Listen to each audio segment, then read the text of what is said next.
Good afternoon, this is Sean Golding with Golding & Golding, here to discuss the basics of the common IRS audit triggers and what you can do to avoid an IRS audit. It's not foolproof, right? It's not bulletproof, but there are some things you can do, precautions you can take, dotting your I's and crossing your T's, even for those of you who are not attention to detail, in order to try to minimize or reduce the chance of an audit. Sometimes it's impossible. The computer does its own little thing, and then your tax return gets selected, and next thing you know, you get an examination notice. But there are some certain triggers, and what you want to try to do is avoid those triggers.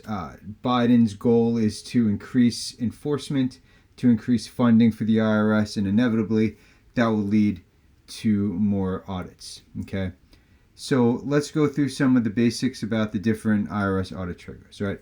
Let's do it from a domestic standpoint first. Our focus at this law firm, Golding & Golding, is exclusively in offshore, international, foreign.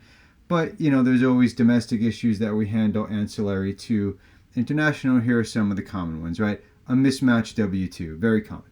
So Jane works for Company X. Company X issues a W-2. The amount of income that Jane indicates on her tax return for that particular job doesn't match the W-2 that the IRS receives. It's a mismatch. It's very easy for the IRS to locate that, and next thing you know, Jane is under audit.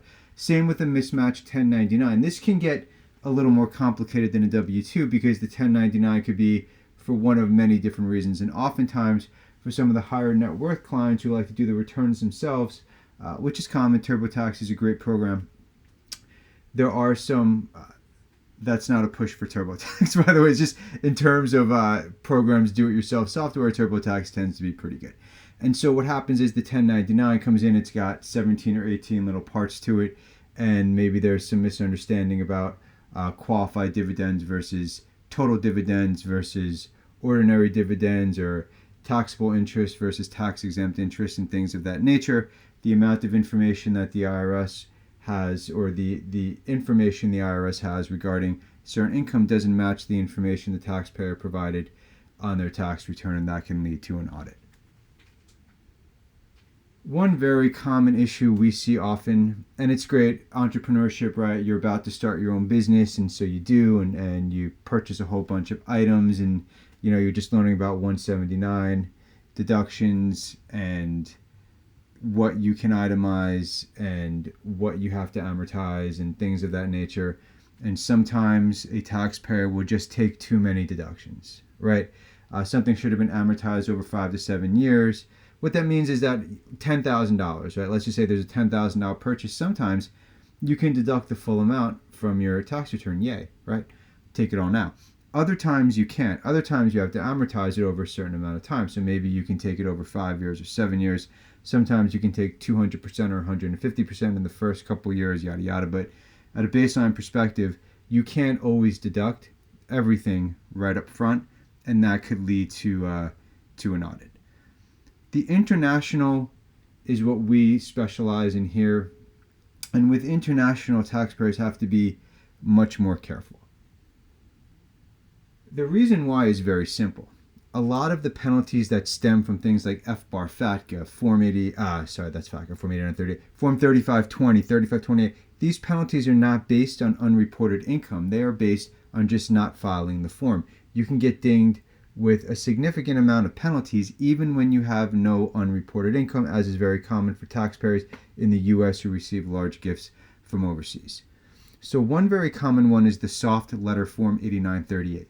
Form 8938 is as a result of FATCA, the Foreign Account Tax Compliance Act.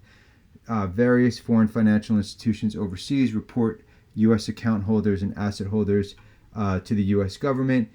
For whatever reason, the taxpayer in the U.S. files 8938 incorrectly, doesn't match the amount of money that's indicated on what the IRS received from overseas, leads to a soft letter, which oftentimes can lead to an audit. An FBAR audit. FBAR audits are very common as well. Maybe taxpayer filed, has foreign accounts, IRS has information about that.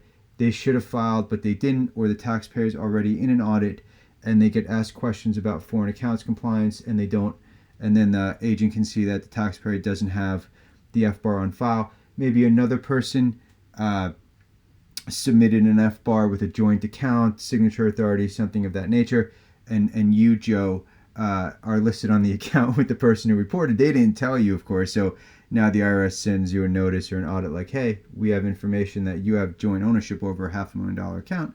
How come it's not listed on the FBAR? Okay. A much more common issue that's happening lately are just sloppy, streamlined, and offshore disclosure submissions from firms that really shouldn't be doing it. You know, they've just jumped in the game and decided that they've got a bunch of experience when they really don't. And next thing you know, we start getting these notices from taxpayers, hey, you know, half of the accounts are missing because they didn't know pensions were supposed to be reported, or, you know, they didn't include it because it's similar to a 401k, so their tax professional told them that they didn't have to include it, or certain accounts weren't listed on the FBAR for one reason or another that makes no sense. And next thing you know, the IRS wants to know why that streamlined penalty computation only shows $300,000 when it should have shown $2 million. And these type of issues can lead to the IRS issuing an exam notice, and then the taxpayer can really be set up for a big problem, because the 5% penalty is to leverage against a much higher penalty, but it assumes that it was done correctly and accurately. So something to consider. If you're out of compliance, whether it's domestic or offshore, there's various programs you can do. There's the voluntary disclosure program for people who are willful, streamlined delinquency procedures, and reasonable cause. We have lots of free information available on our main website, goldenlawyers.com. You can always reach out and schedule a reduced fee initial consultation if you think it's appropriate. Again, my name is Sean Golding with Golding & Golding. Thank you for your time. Enjoy the rest of your day.